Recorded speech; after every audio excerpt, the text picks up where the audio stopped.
Welcome to the Wellness on Tap podcast with your host, Dr. Debs Eastwood. Oh, I'm really glad you're here. Tell me your story. So I know little snippets of it, bits, because we've had phone conversations and we've messaged quite a lot, haven't we? And I know little bits, and I'm dying to fill in all the gaps.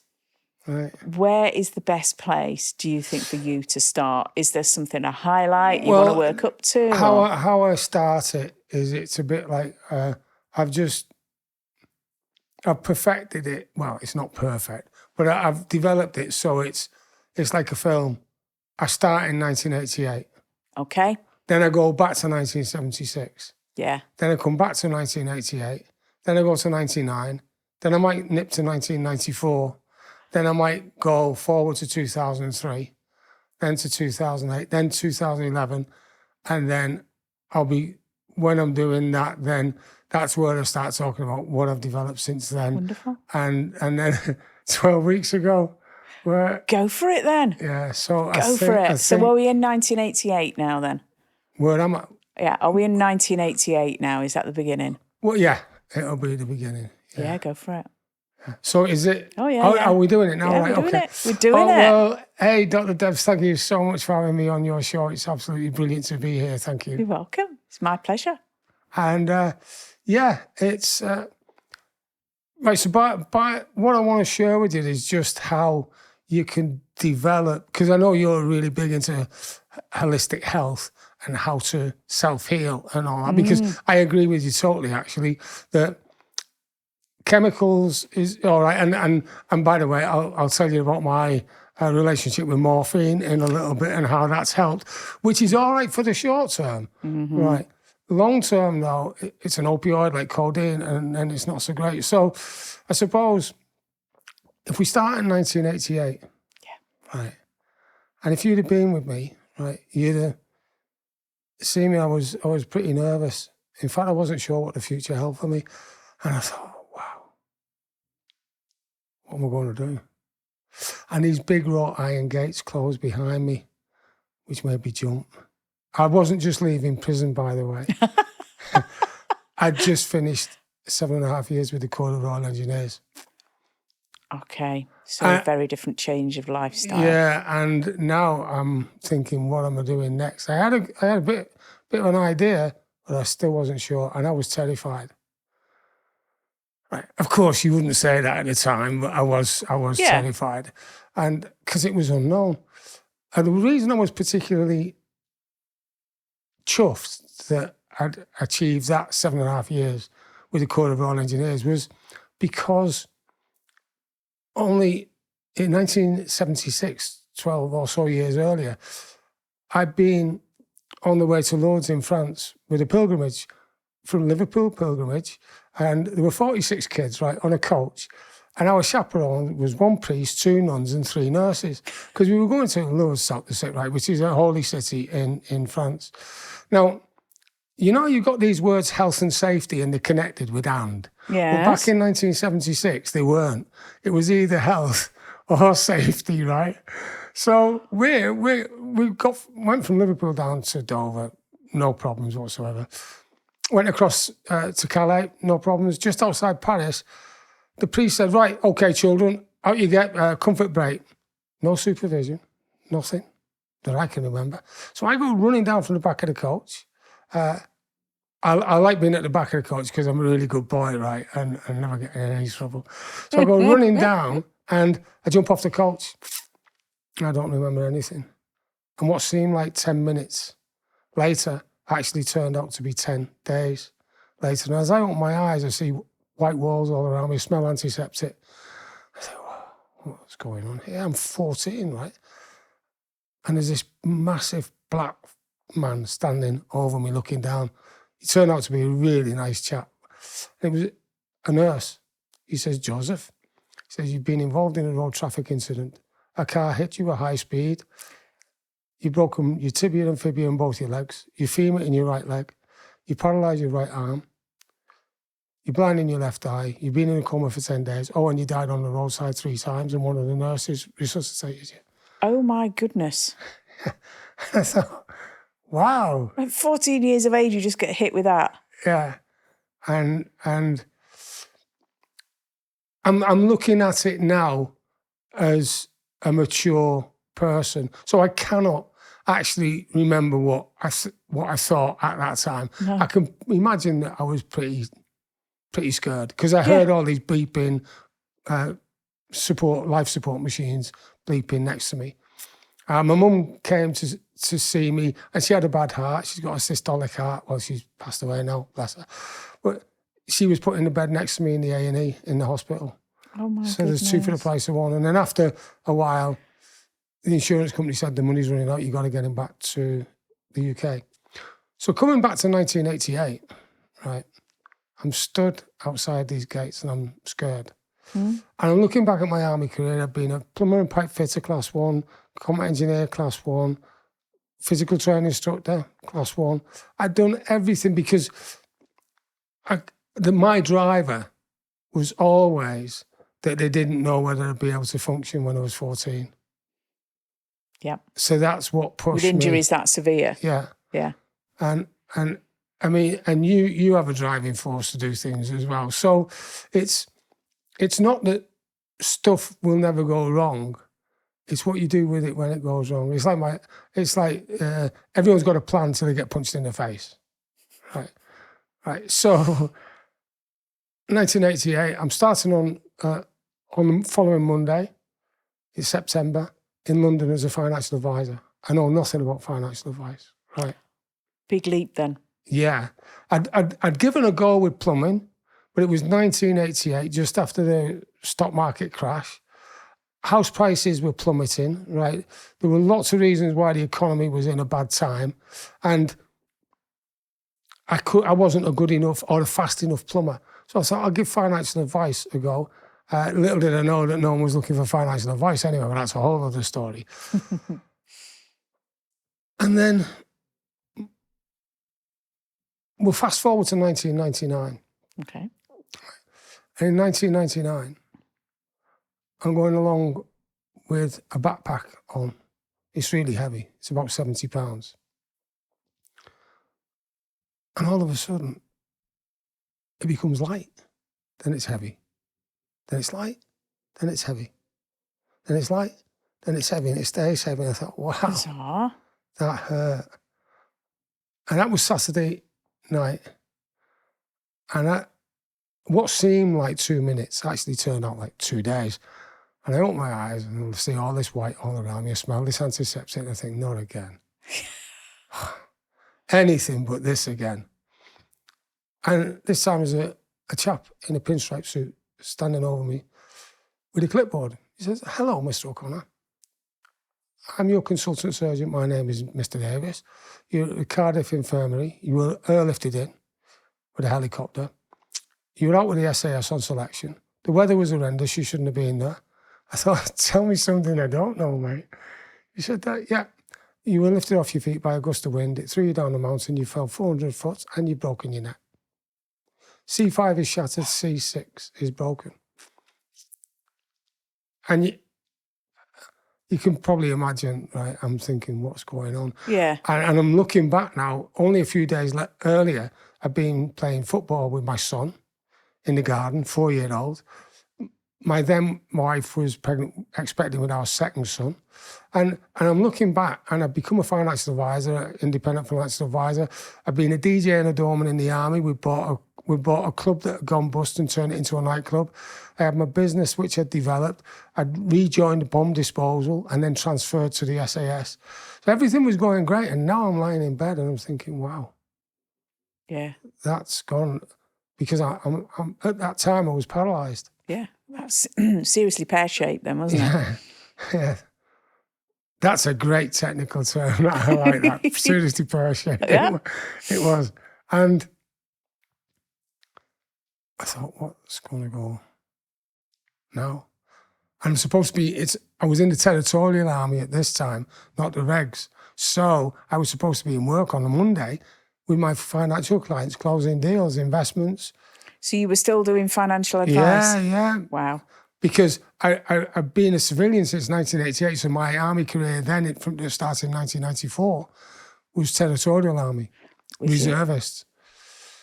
So as all this is sinking in, the surgeon's walking off. I said, Mr. Davis, says, listen, can you patch me up, please, for next weekend? Because on Sunday I'm running a New York Marathon for charity.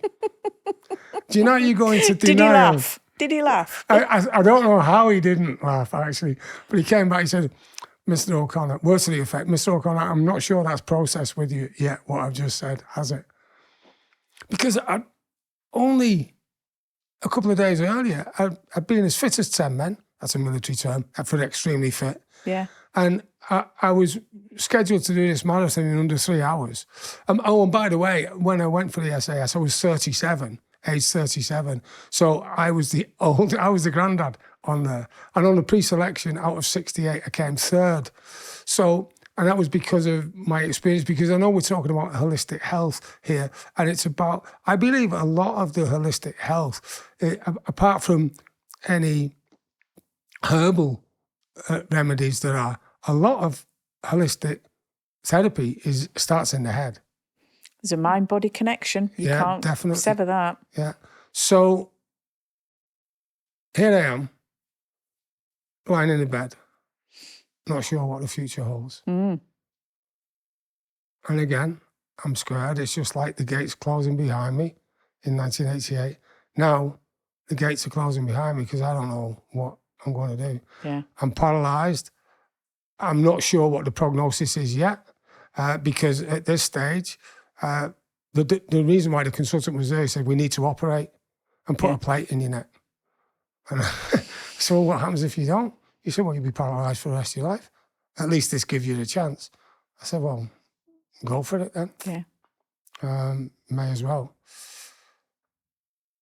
Over the period then, fortunately, being an independent financial advisor doesn't involve manual work. Yeah. Right. So I didn't have to swing a pickaxe. I didn't have to climb trees. I didn't have to push wheelbarrows or anything like that. All my work is using my brain to look at tax planning and investments. So over the period of time, I got back to work, made some adjustments, specialist furniture, it got measured for me and everything like that to take into account. So did you get your mobility back then? Eventually, yeah. Pretty much. I mean, clearly you have today, but in that time point... Well, it took quite a... because what we're going to come on to now is what happened, well, soon is what happened 12 weeks ago. At that time, though, remember, I had never broken my neck before. I had no idea what was going on. And when I moved to the Southport Spinal Unit, which is one of the best in the world, and in fact, Mr. Set was my consultant surgeon. When he goes away on holiday to the US, he's always asked to give a lecture. He's just top man. Brilliant. And what I found was, and this is about mindset as well, in the spinal unit, right, because the physiotherapists are limited and occupational therapists and generally medical staff are limited, they have a specialist rehabilitation swimming pool and they have a gymnasium. But the fact is, I wanted to go every day and they couldn't allocate me that space. What I quickly found out, and this is always important about asking questions, I'd hear through the grapevine that sometimes some of the patients, for one reason or another, were saying, oh, I don't want to use my slot today. So I got wind of this, and I'd be waiting, and I'd say, right, who's not going today? Can I have their slot? Jump in. Because it's about how much effort you're prepared to put in. Because, and I don't know what you think on this. I feel that in this world of everyone wanting an instant result, become a millionaire overnight and everything, they're just not prepared to put the work in. Yeah. And you've got to. Yes, you have. You just, so I'm doing this, I'm getting there, and then go through a divorce. That was an interesting period in my life. And not seeing my kids, right, because I was Southport Spinal Unit, my wife lived in Kent, Rochester, Kent. So that was a big... Yeah, that's a long way. Yeah.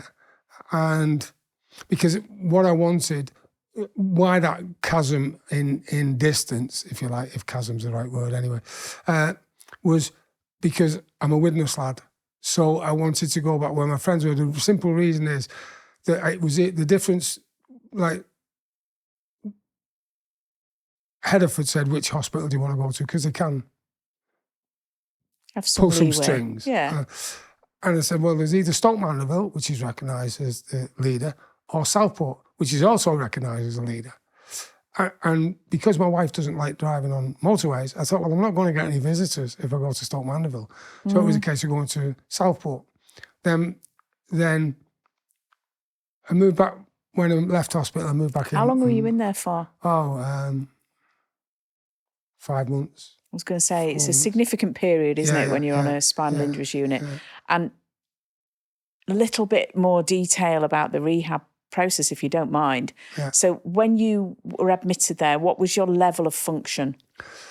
Well, you'll know because of your qualifications, right, that A&E and trauma wards are there to get you fixed quickly. Yeah. Right. They're not necessarily specialists. And I found that the actual patching of my neck, because they put a plate in from the front over 4, 5, 6, because 5 was shattered, they took a bone graft off my pelvis. They didn't know how to look after spinal cord injured people. So when I got to Southport, they said, right, okay, we're just going to start you again. Didn't discredit anything that had been done because that would be unprofessional. Just said, we're going to start you again. So it was level, down, just lying flat. And there was a bit of pain involved. I'm sure. Yeah. And that was where my first relationship with morphine. In fact, morphine was first given to me when I was on the side of a mountain after falling. It took them an hour and a half to get to me because obviously they didn't want to come down the same way as I went. No, clearly not. No. Because that was the quick route, by the way. Yeah, let's take the slow route.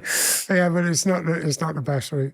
So, yeah, my relationship with morphine started, but I recognised that I didn't want to be on it for too long and become dependent because that's not good. And so when I got to Southport, very, very good specialist unit. They're just spectacular. They know everything about a spinal cord injured. And a general hospital doesn't really understand spinal cord injuries. Absolutely not, no. So I joined the Spinal Injuries Association and I was the vice president of Merseyside Spinal Injuries Association. I may join them again now because of something I'll talk about in a little while. Because we used to go into hospitals to talk to the medical staff and say, look, if you get a spinal cord injured person, it could be different because they can go into autonomic dysaffexia, if they don't go to the toilet and the nurse or the medical staff don't understand that they need to be given some assistance to make sure they go, that can just kill them. Yeah. Yeah. So there was all sorts of that I learned, all sorts of things like that I learned. And that is just simple. It's not difficult because there's poison inside you, right? It wants to get out. Absolutely, it's a process, isn't it? Yeah. It goes in, it's got to come out. If it doesn't, it's not healthy. Yeah. So I got really big on that. Got back to work. As I say, went through a divorce, which was an interesting period in my life. A challenge both together. One, Yeah. Each is a challenge on its own, isn't it? But both together. Yeah. And like my mum used to say to me, if it doesn't kill you, it'll make you stronger. I didn't really get that at the time. No. So what's that got to do with anything? But now I recognise, and I'll say that to my kids now. Yeah. So, and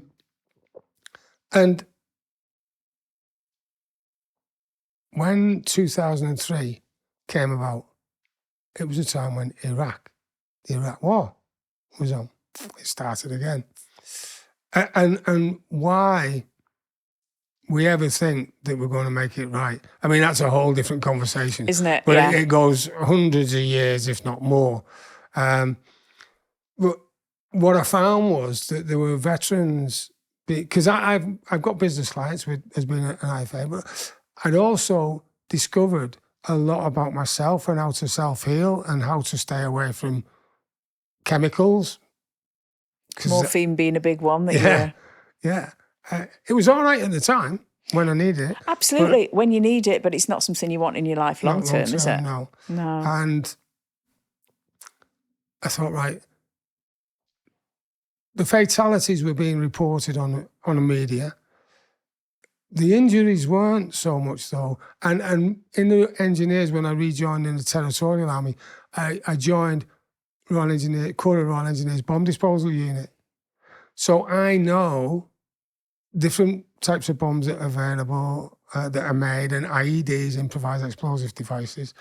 And it's not a very pretty game. No. Right. Because IEDs aren't meant to kill you. They're meant to maim you. Yeah. So when your mates come in to get you,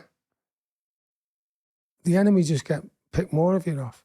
Yeah. So when fatalities were being reported, I had a pretty good idea that there would be people, guys, men and women, who, in crude terms, were nearly dead. Mm. So they've been severely injured. And by the way, they get a guilt syndrome as well, which is so sad. Because they lived. Mm. Yeah. And I thought, what can I do to help? So I wanted to learn more about the mind. And then Afghanistan started with involving the Americans. It had gone on with the French and the Russians way before. But now the Americans got involved, which made NATO were getting involved.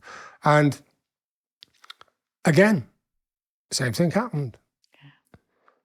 But this time was a little bit different from a media point of view because there was historic evidence that not everyone was dying. Some people were being seriously injured and then medically discharged from the army. Now, I totally get it, right? If you've got a sales team and you've got people who aren't selling, well, they got to go. Yeah. Right? And that's just business. Well, the military's no different. Mm. It's like when I got medically discharged, after breaking my neck, I couldn't feel anymore.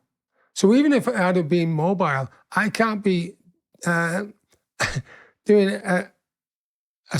going through a safety procedure on an explosive device because I can't feel it. No, that doesn't sound as though that would be a good mix at all. No, and I was not going to go back in the SAS either because I just wasn't fit enough. So that's why they got rid of me. And that's what happened after Iraq and Afghanistan. Lots of people were being put out. And it was interesting because at the time, there was a lady who and it wouldn't matter whether it was a gent, actually. So that the gender's not the point. What the point of the story is that at that time, the MOD had a secretary who got repetitive stress from typing, which is terrible. She got £250,000 compensation, and yet someone who loses a leg will get from the military will get a lot less. So I thought there's an injustice there slightly. Mm. So I wanted to help them. So what I did is I went on a journey. We set up a charity, Transformation for Veterans. We went on a journey. I wanted to understand how the mind works. I became an accredited master coach. I learned about neurolinguistic programming and hypnotherapy, timeline therapy, which is extremely interesting. And it's great for PTSD, actually. Because you can take, I'm sure your listeners know about that anyway, so we won't go through that now. But I discovered it and I went from a practitioner to master practitioner, then to trainer level. Wonderful. Because I wanted to learn more and more about it. So, and then I developed the ability to help the veterans, but also I was using it with my clients as well to help them get better results.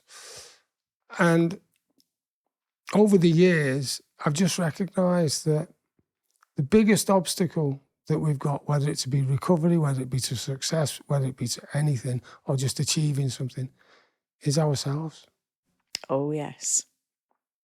I would completely agree with that. And it always amazes me.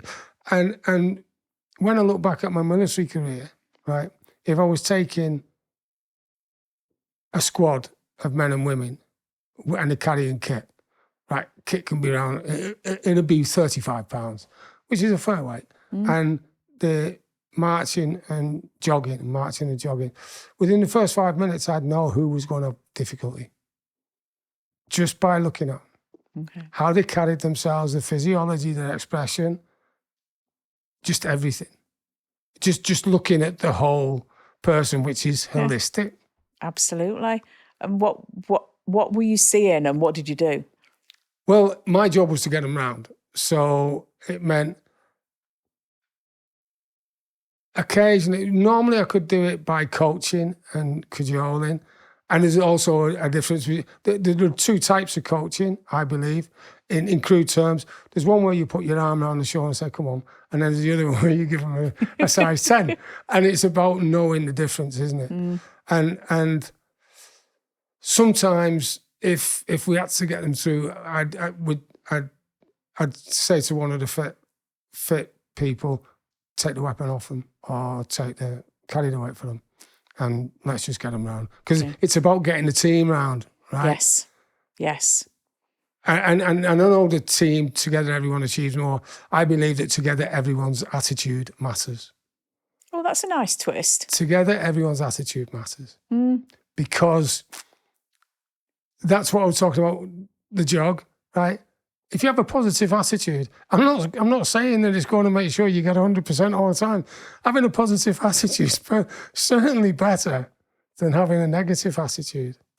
And it's like, if someone comes to you for holistic therapy and doesn't believe it's going to work, I pretty much know what the result's going to be. It's not going to work. No, they've got to want it, haven't they? And they've got to believe. And that's the same for conventional medicine a lot of the time as well.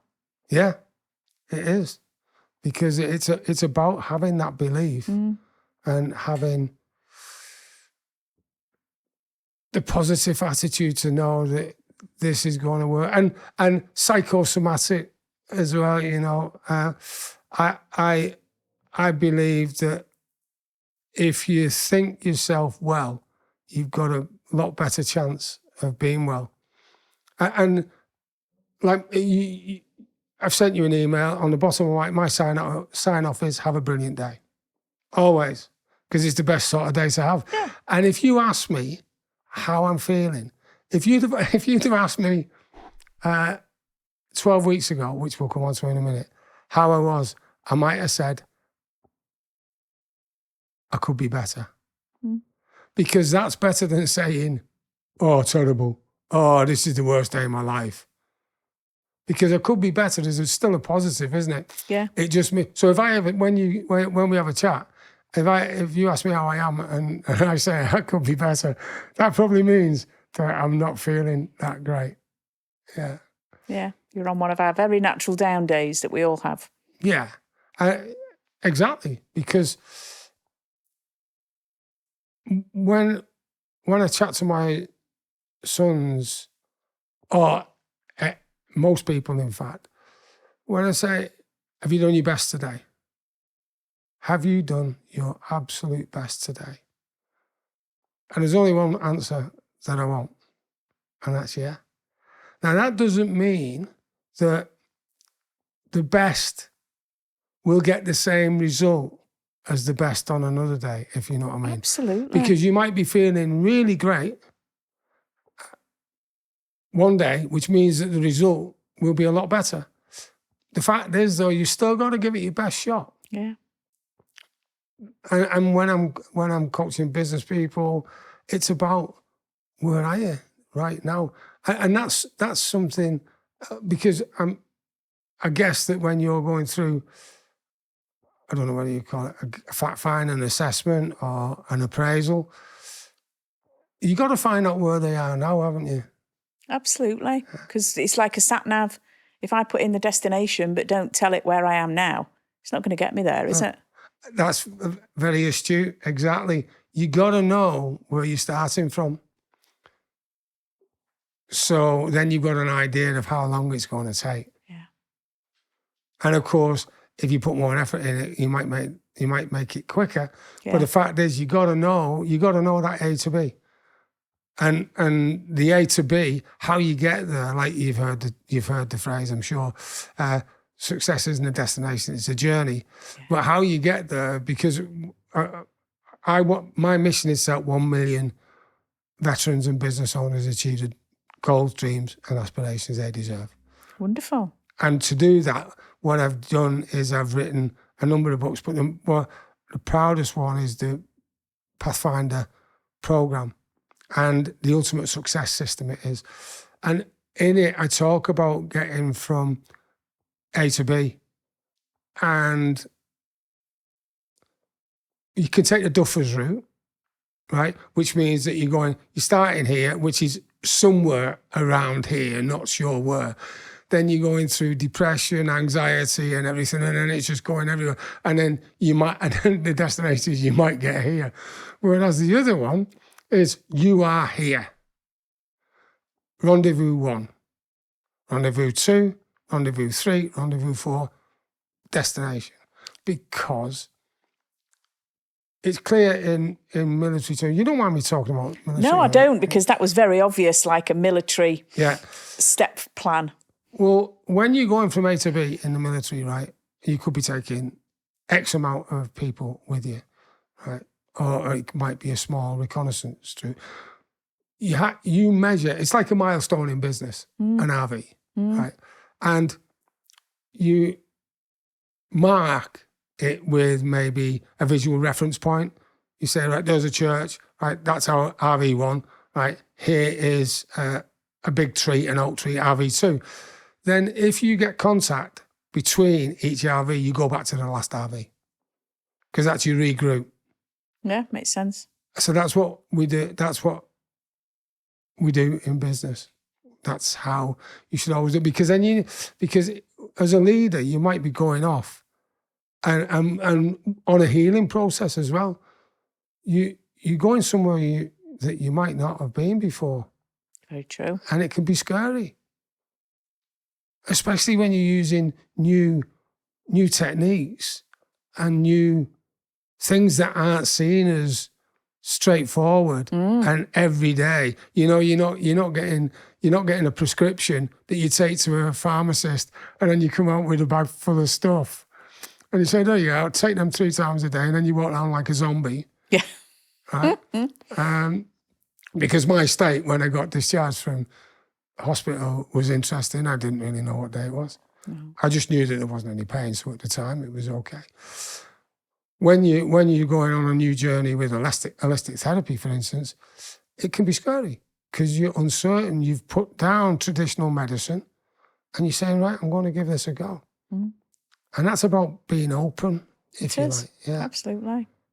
A lot of the people that come to the clinics that I'm a part of they've got to the end of the road with clinical medicine. Clinical medicine said, well, there's nothing more we can do. And so they've come to us saying, right, well, I don't believe that. I don't want to accept that. That is not going to be my path. What can you offer me?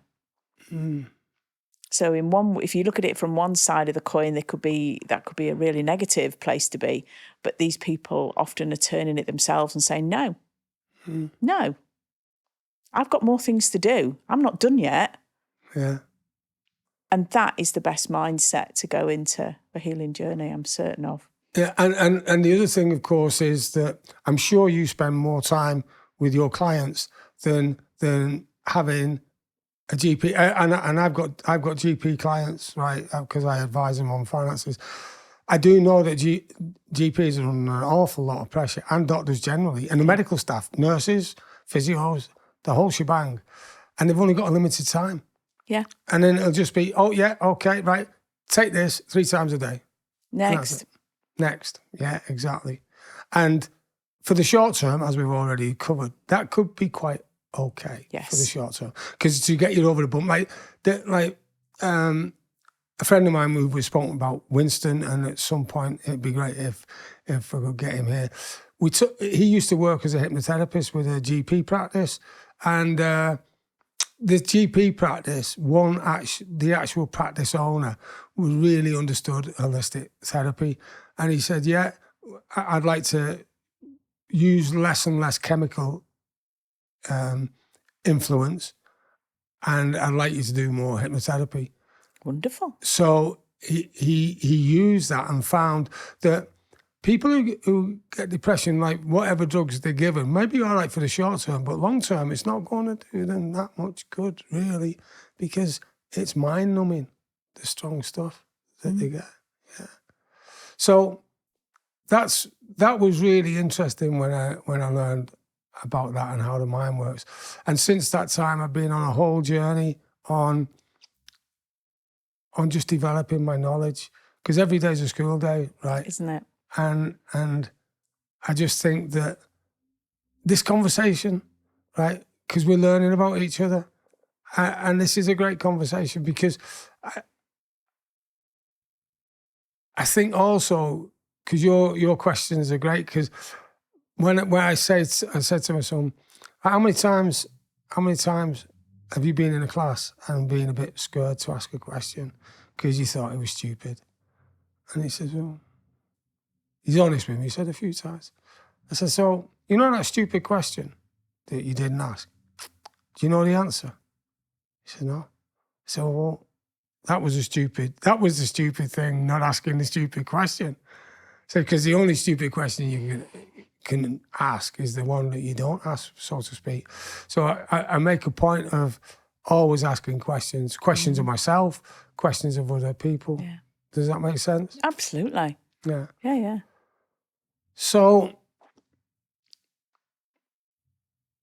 how am I doing so far? Are we okay on We're this? doing really good. I'm just intrigued now for the rest of the story. Yeah. Well, every day's a school day. Mm-hmm. And 12 weeks ago today, 6:30 at night, it was. So we're not there yet. But right, so, because this is the afternoon, isn't it? It is. Coming up shortly. 12 weeks ago. Yeah, 12 weeks ago, I was away for the weekend with my wife. And it was a hotel, Alveston Hall Hotel, near Crewe. And it's great because they have entertainment for the whole weekend and it's absolutely brilliant. And what I decided to do was, I thought, right, well, I'll have 40 winks. I'll have a power nap. Now, the story I want to go with, because this sounds much better, because it's seeing as how you know my past, right? What I'd love to say is that it was a superheroes weekend, right? I'd just got in my Batman outfit. My wife Tracy was in her Catwoman outfit. I was just jumping onto the top of the wardrobe to swing on the chandeliers and missed. But that wasn't it at all. But that's much better. What actually happened was I'm having 40 winks sleep. And Tracy says, come on, Joe, we've got to go. It's 6:30. I thought, now, military style, right? Jump out of bed dead quick, right? Not good. Because when I did, I just went dizzy.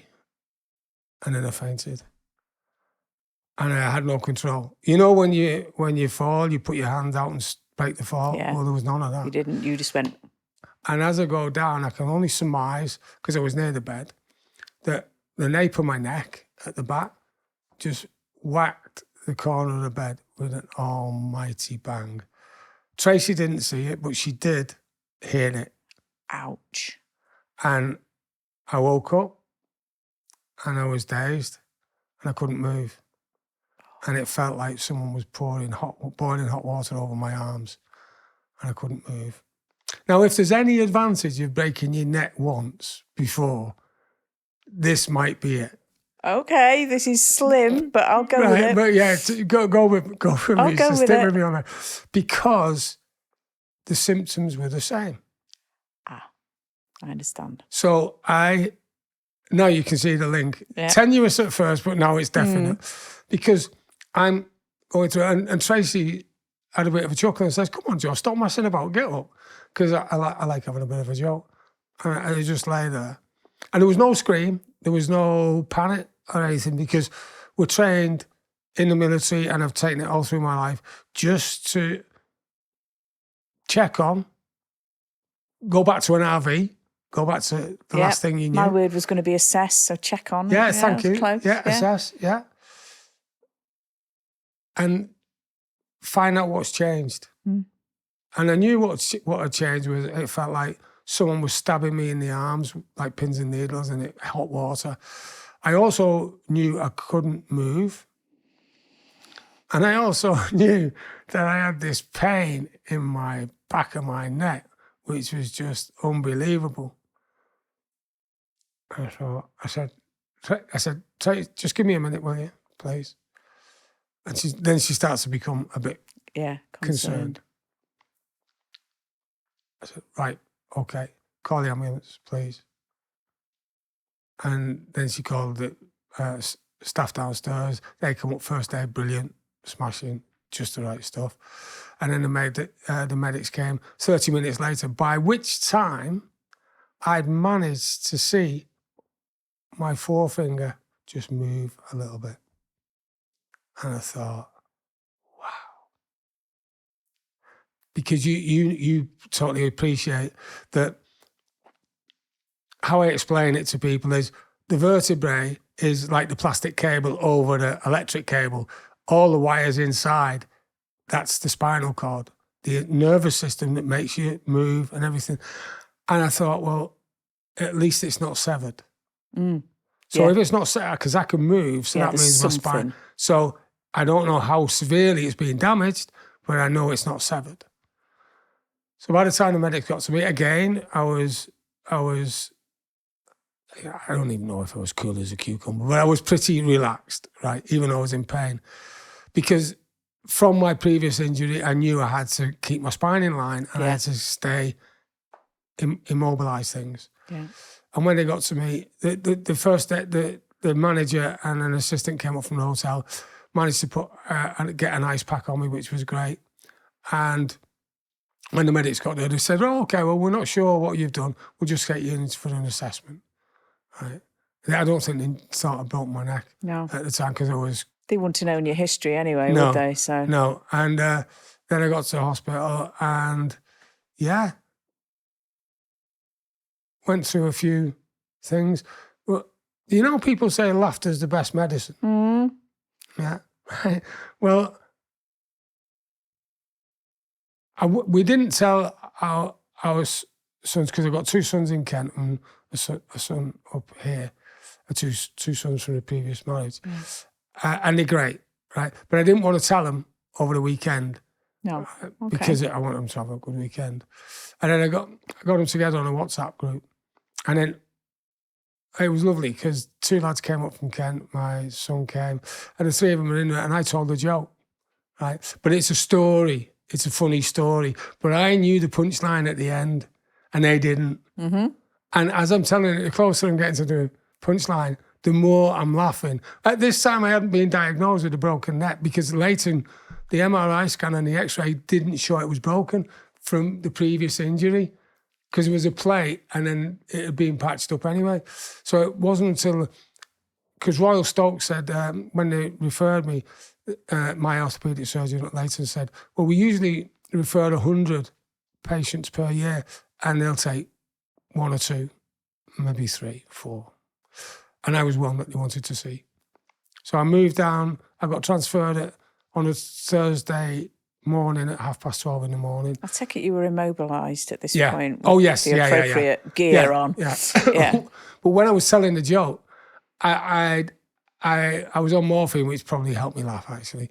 But I was immobilised then, and I was just in stitches, right? And what that allowed me to do, actually, was just forget about what was going on. Yeah. Just for that time. Severity. So that's why I'm introducing this. Not because I'm good or bad at telling jokes. It's just that if you can always look on the bright side of life, as the Monty Python film Life of Brian says, then it's got to be better than not. And that's about attitude, coming back to attitude, because everything's about attitude. So when I got to Royal Stoke, they were expecting an operation 4 hours. I was in there for 7 hours and 22 minutes because it wasn't until they opened me up that they could see oh, yeah, he has broken his neck. Oh, am I going to have to do this? Because he's got a previous injury. So they put 2 pins down at either side of my spine from C2 down to T1. That's good style. Yeah. So if you're going to do it, you may as well. Yeah, you did it properly, didn't you? Yeah, you may as well do it, yeah. And since that time, I mean, you can see, because when we were arranging this podcast, you were so kind because you were going to make all the alterations that you could for me to get in a wheelchair, because I was in a wheelchair at first. And now I'm not in a wheelchair.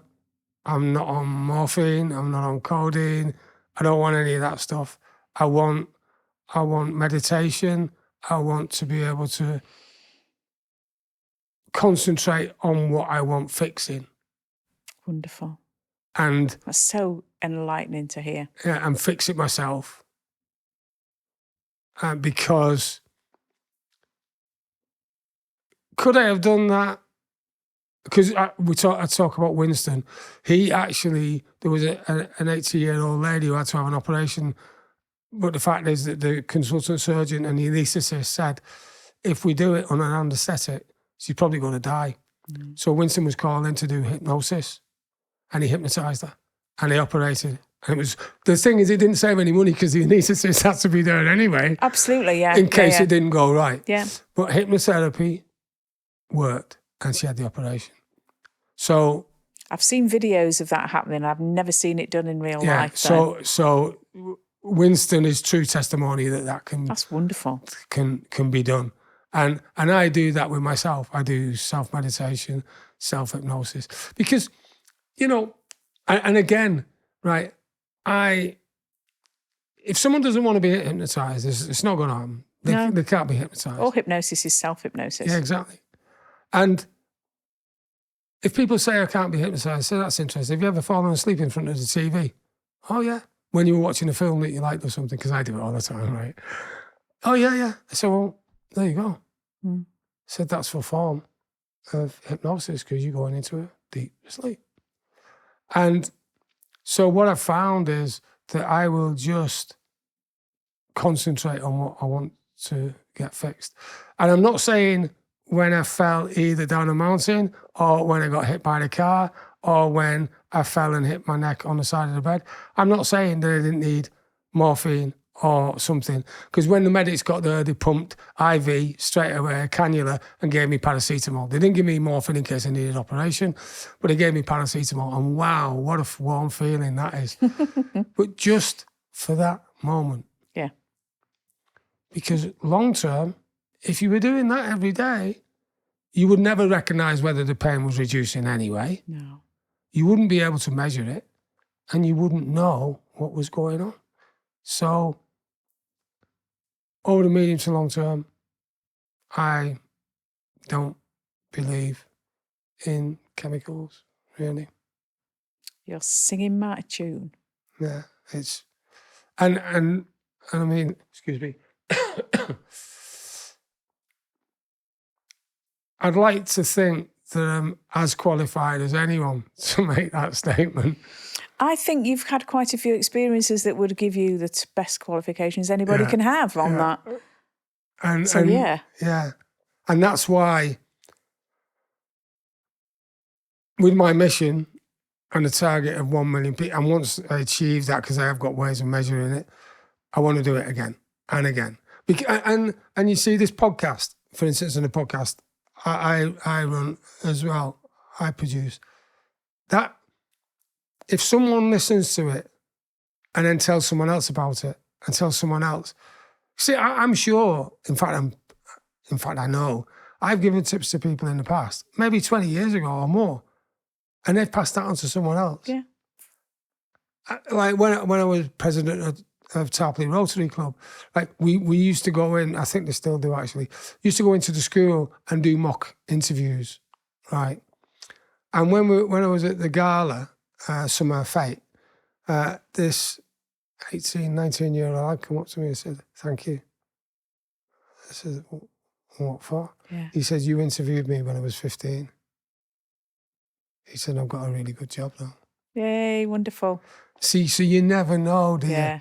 When you're, and the other thing about communication is I shudder if I hear a parent saying, you're stupid. Yeah. Yeah.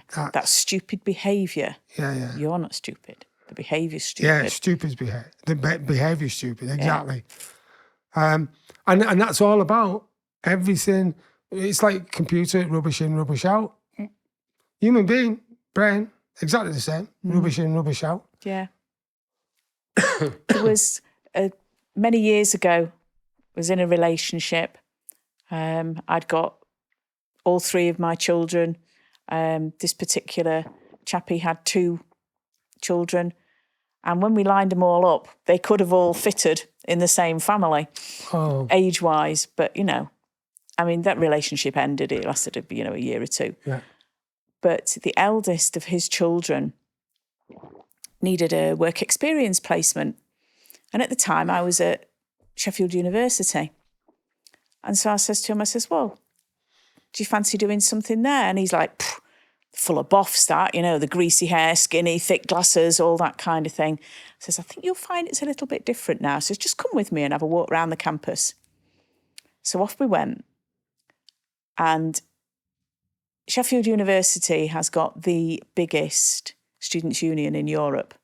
Wow. So I knew that if I went there and showed him around there and all the things he could do. Anyway, to cut a long story short, he went on the work experience. My relationship with his dad ended and, I didn't think any more about it until a couple of years later.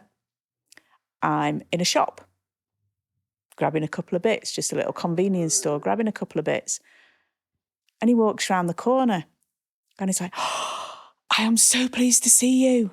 I says, oh, hi, how are you? How are you doing? Do you know what I mean? And he introduced me to his girlfriend. And he said, I went on and did a degree. Wow. In biomedical science. And I'm like almost in tears at this point. Biomedical science? Yeah. Oh, an easy degree then. He says, and I've now got a really good job. He says, and it's down to you. Oh. And I'm like, oh. So it's a bit like you with yeah, your lad with the interview. I can see that. That's emotional. Yeah, it is. It still now gets to me because to me it was like, oh, I've not really done out. Mm-hmm. But you did everything. Yeah. Changed his life for the better. He's as happy as a pig in muck. And I happened to bump into him a couple of years later. When you drive in and it was summer, so the windows were down. He pulled up in one lane at a roundabout, me at another. And he's like, Debs, how you doing? And he's just still, and I never expected to see anything again of those children or have had any impact on them. And how wonderful. So, yeah. And that's why you should be very, very careful on how you address people. And that's not just children, that's anyone. Because I can't remember exactly who told me, but I do know from being a youngster, someone telling me, if you've got nothing good to say, do not say anything. Yeah. Yeah. I'm sure you grew up with an expression like I did, do as you would be done to. Yeah. Yeah. And that rings so true, doesn't it? Yeah, of course it does. Because that makes all the difference to your life. And it's a simple rule. Yeah. Yeah. So, I mean, do unto others as they do unto you. I'm not sure about that one. Because if someone treats you badly, you treat them badly, then they treat you badly. No, that doesn't work, does it? No. Do unto others as you would have done unto you is much better. Because then and it doesn't work. We're not saints. But if we do our best to stick to that, then everyone will treat each other great. Yeah. Which is another thing about, like, holistic therapy is just simple, and I'm not belittling it whatsoever, because there'll be stuff about herbal remedies and everything that it's way above my pay grade because I don't do that. What I do know, though, is that how you present yourself to others, how they present themselves to you, that's communicate. That's what. Why do you think they say like making a first impression isn't 30 seconds or a minute? It's 3 seconds. Yeah. Yeah. Handshake, or if you don't handshake, just eye contact, or whatever it is. Smile. If you see someone without a smile, give them one of yours. Absolutely. It doesn't cost anything, does it? No. And it's so much better. I mean, when you greeted me, you had a smile, right? I think I did as well. I know I did. You did. Imagine if you'd have been grumpy. I would have thought, flipping it, what have I let myself for in it? Yeah. You know? Yeah, exactly. Yeah, so recovery is going to plan. Good. I'm happy with that. I'm not going to be doing a sub 3 hour marathon anymore. Oh, by the way, I forgot to say, 15 years after my incident in 1999, so 2014, I did go to New York. Did you? Yeah. Did you do it? Yeah, I did. Yay, well done. It wasn't 3 hours. The fact was just doing it was Absolutely. great. And at the 18-mile point, I've still got the photograph. An American lady, I don't know, if she's listening, I'd like to say thank you. She jumped out in front of me and I thought, flipping it. Not in my way, but she had this sign and it said, for the next 10 seconds, I'm your biggest fan. Yay, how beautiful. Yeah, I thought, wow, how good's that? Because the 18-mile wall, and she just did that, and I thought, wow. I mean, sadly, I wasn't the only person she did it to. I mean, but I went with my wife and my youngest son, and we had a blast. That's wonderful. Huge congratulations. Thank you. So it's just, if I did a LinkedIn post about courage, consistency,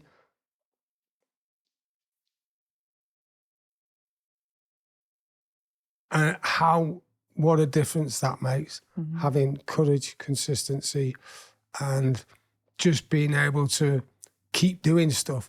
And being courageous isn't about taking on a massive thing. Being courageous is just taking the first step. Absolutely. That's often the hardest, isn't it? Yeah. Like 1,000-mile journey starts with the first step. And if you just set up the A to B, where you are now, where you're going to be, which or where you want to be, and then you set your milestones or RVs, and that's quitting. Then that's brilliant. So what next for me? Well, I'm still on my journey, the recovery, and is it okay to be honest with you? Please. Yeah, I get a bit tired earlier, right now. So my days aren't as long at the minute. They will get there. But you know what? I believe they will, so they're going to anyway. Absolutely, of course they will then. And it's about, here's the thing about working smarter, right? It's not about the quantity you do, it's about the quality. And that goes for the people that you hang around with. It's like the people who say they've got... Here's something as well for you to think about.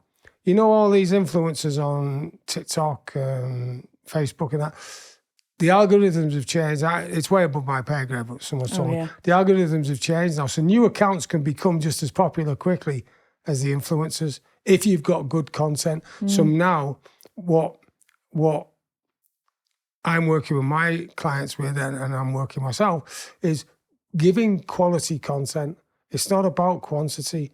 It's about what you share, how you share it, and when you share it. Because sometimes someone might just need that, either arm around the shoulder or the size 10. One or the other. And at the right time, that can make a big difference. And that's why I've written my Pathfinder book, because, you know, people have heard of like Richard Branson or Alan Sugar or Steve Jobs. I know he's passed away now, sadly, and all the rest of the big influencers around the world. They haven't necessarily heard of Joe O'Connor yet. So my mission, helping 1 million people, veterans and entrepreneurs, is the way I can do that is by coming on podcasts as a guest. Absolutely. Thank you very much. Also by writing the program, which is the Pathfinder Ultimate Success System, and creating the joeteams.com, joeteams.com membership site. And the easiest way, if you allow me to put in the notes for the podcast, my gift to your listener, right? So my gift to you is my Pathfinder book, because that's the introduction to me, right? That's where it's not like 200,000 words. It's just a nice short book with some written exercises in there. It is a workbook, right? Don't put it on your shelf. Actually use it. It'll take you through a series of questions, and that will help you get to know who I am, and then to be self-analytical is a great place to start, isn't it? Wonderful. It sounds like you've got so much going and so much yet to give. I applaud you.